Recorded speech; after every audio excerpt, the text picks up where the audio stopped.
Yeah, man, a fight broke out. I told him they gotta stop messing with Aaron Rodgers. Dude crazy. I heard he knocked out 2 people and told Sauce Gardner to put some respect on his name.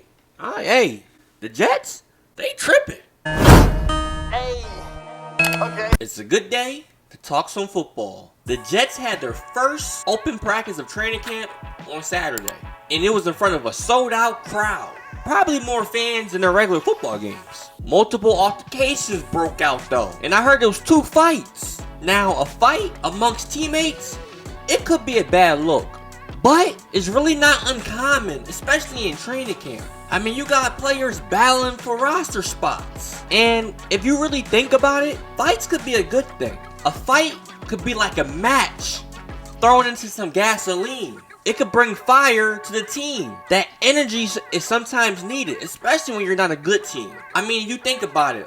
The crosstown rival New York Giants, they had an incident last season and emerged from it by clinching a playoff appearance, the first time since 2016. So if your favorite team sucks, make them get into a fight. I don't know. Now the Jets, they went 7-10 last year and finished in last place in the AFC East for the 3rd straight year. So they may need more than just 2 small fights. But this brings me to the question, are the New York Jets legit Super Bowl contenders? I mean, an article was released today. New look Jets offense looks far from crisp during sloppy day at training camp. I mean, I heard the Jets pass rush was in the backfield all day. And well, we can be honest. The defense, they have an advantage when there's no pads on.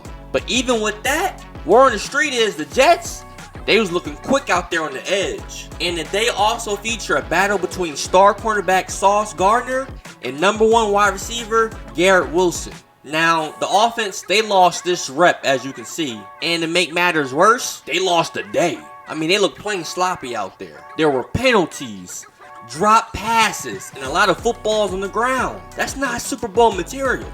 And as we all know, the New York Jets, they got their star quarterback this offseason in Aaron Rodgers. He's solely the reason why the Jets are even getting mentioned when it comes to Super Bowl conversations. But Rodgers, he's been quiet. I mean, there's nothing much to say. He went 7-13 and was the victim of multiple drop passes. So if your receivers aren't catching balls or getting open, quarterback, unless you're Mike Vick, Lamar Jackson, ain't gonna look too good. Now, I get it, it's early, so none of this doesn't mean anything. You don't really understand if your team is Super Bowl material until like week 6. Because until then, everything is a question mark. You don't know how your team will gel together, especially when you have new pieces. Some guys' production will drop, some guys' skill level could drop. It's just too early to tell anything. Right now, you just want your team to be out there competing. Sauce Gardner and Garrett Wilson, they're out there competing. Your star left tackle should be competing with your best defensive end. Right now, it's just reps. But comment below your thoughts. Do you think the New York Jets are Super Bowl material? Do you think this is getting in fights this early is a good thing or bad thing? And while you're at it, go ahead and leave a like. And like I always say, if you're an NFL fan, a football fan, subscribe to the channel right now. It's free. But until next time,